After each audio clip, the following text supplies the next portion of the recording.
हम लोग जैन धर्म के बारे में जानेंगे। जैन धर्म क्या है, इसका उदय कब हुआ, कारण क्या था इसके उदय होने का, संस्थापक इसके कौन है, कौन इस धर्म को लेकर के आया, और फिर तमाम लोग जो इसके तीर्थंकर हैं उनका क्रम क्या है, उद्देश्य क्या है इनका, इन सब तमाम चीजों के बारे में आज हम लोग जानेंगे। जैन धर्म, इनके जो मूल संस्थापक है वो ऋषभ देव को माना गया था।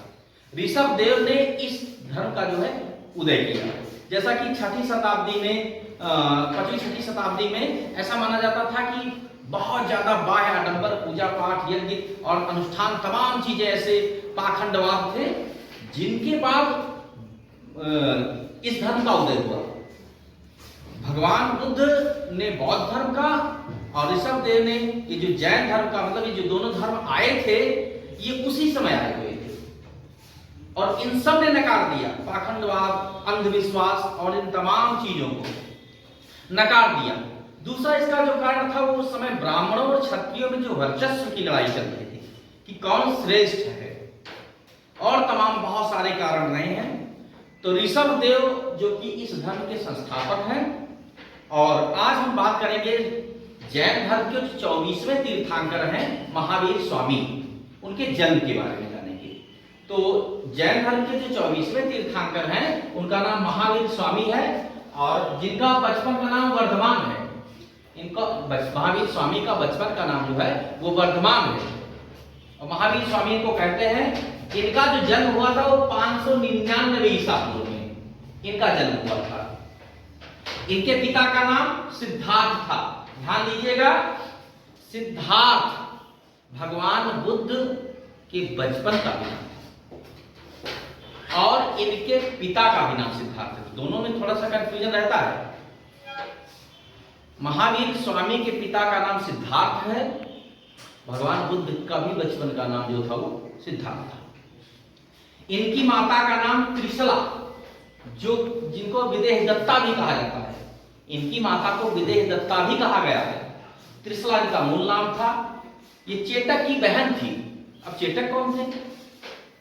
वैशाली का एक छोटा सा गणराज्य था, लक्ष्मी गणराज्य। वैशाली का एक छोटा सा गणराज्य था, लक्ष्मी गणराज्य, वहीं के महाराज थे राजा चेटक। उन्हीं की बहन थी ये त्रिशला, जिनको विदेह दत्ता कहा गया है। इन्हीं के पुत्र थे महावीर स्वामी। इनकी पत्नी का नाम यशोदा, ध्यान दीजिएगा, यशोदा और यशोधरा में यही फर्क है। भगवान बुद्ध की जो पत्नी थी उनका नाम यशोधरा है, और महावीर स्वामी के पत्नी का नाम यशोदा है। दोनों में छोटा सा है अंतर। तो इनकी पत्नी का नाम यशोदा, और महावीर भगवान बुद्ध के जो पत्नी है उनका नाम यशोधरा था।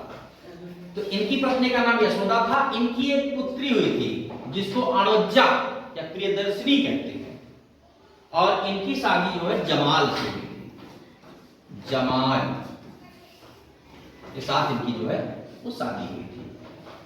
महावीर स्वामी ने 12 वर्ष के घोर तपस्या के बाद जब इन्हें ऋजुपालिका नदी, जिसको फल्गु नदी कहते हैं, महावीर स्वामी को 12 वर्ष की कठिन तपस्या के बाद ऋजुपालिका नदी, जिसको फल्गु नदी कहते हैं, उस नदी के किनारे साल वृक्ष के नीचे ज्ञान की प्राप्ति होती है, और इस ज्ञान की प्राप्ति को कैवल्य कहा गया है। क्या बोला गया है?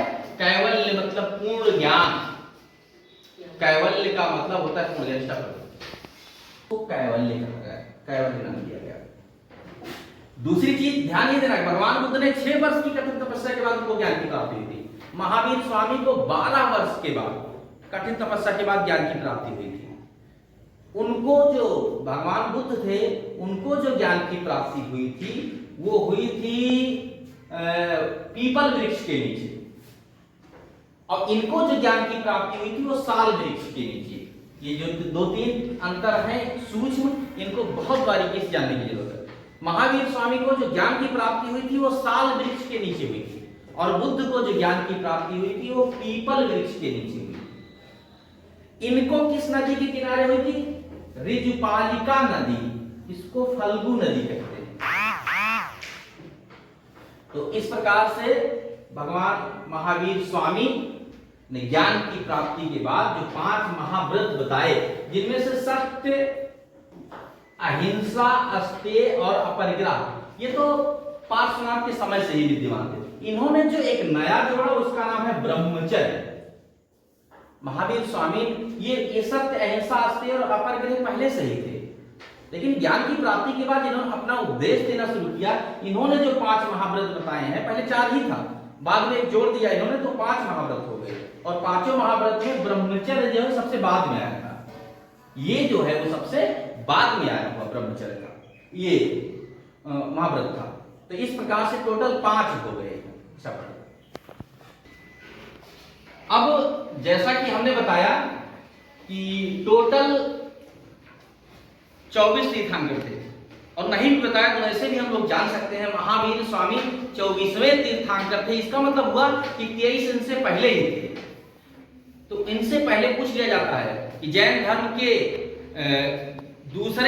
अंतिम दूसरे या अंतिम तीर्थंकर कौन थे, तो महावीर स्वामी थे। लेकिन उनसे पहले अगर पूछ लिया गया या पहला पूछ लिया गया, ऐसी कंडीशन में समस्या हो जाती है। हम कैसे याद करेंगे? इसकी एक हमने बहुत आसान सी कविता बना दी है। आपको कभी पूरे जीवन में रटना नहीं पड़ेगा। उस कविता के द्वारा आप लोग जो है जान जाओगे कि कैसे हम इसको याद करेंगे। उस कविता को हम लोग देखेंगे। यह है आप लोगों को उन 24 तीर्थंकर को कैसे याद कर लेंगे कविता के माध्यम से, हम लोग वो चीज देखेंगे। पूरे 24 जो तीर्थंकर हैं उनको एक कविता के माध्यम से कैसे याद करेंगे उसको हम लोग देखेंगे। तो देखिए वो पंक्ति है कविता की कि ऋषि अजीत संभव अभिनंदन और सुमति प्रभु सुपा का चंदन, विधि शीतल का श्रेयवासी का, विमल अनंत है धर्म साथी का, कंठनाथ को मालिक माना, नमो नमो परशुराम महाना। तो इस तरीके से जो ऋषि का मतलब होता है, इस ऋषि का मतलब ऋषभ देव, अजितनाथ, संभवनाथ, अभिनंदन जी। 1 2 3 4 हो गए 4 आपके तीर्थंकर। सुमति प्रभु सुपा का चंद्र, सुमति मतलब सुमित नाथ, प्रभु का मतलब होता है पदम प्रभु, सुपार्थनाथ का, चंदन मतलब चंदा प्रभु। इसके बाद में है विधि शीतल श्रेयवासी। विधि शीतल, तो विधि का मतलब होता है सुविधिनाथ। विधि का मतलब होता है सुविधिनाथ, शीतलनाथ, श्रेय का श्रेयांसनाथ, वासी वास पूज्य। और फिर है विमल अनंत है धर्म का साथी। विमल मतलब विमलनाथ, अनंतनाथ। और फिर है धर्म साथी का, साथी मतलब होता है शांति नाथ। और कंठ है कुथुनाथ, नाथ अमरनाथ, मालिक माना मतलब मल्लिकनाथ, और माना मुनि सुब्रत। और फिर नमो नमो परशुराम महाना, एक नमो से नमामिना, दूसरे से अरेस्ट नेमी, और फिर परशुराम महाना। तो परशु मतलब पार्श्वनाथ और महाना मतलब महावीर स्वामी। इस तरीके से जो 24 तीर्थंकर हैं हम इस कविता के माध्यम से बिल्कुल याद कर लेंगे।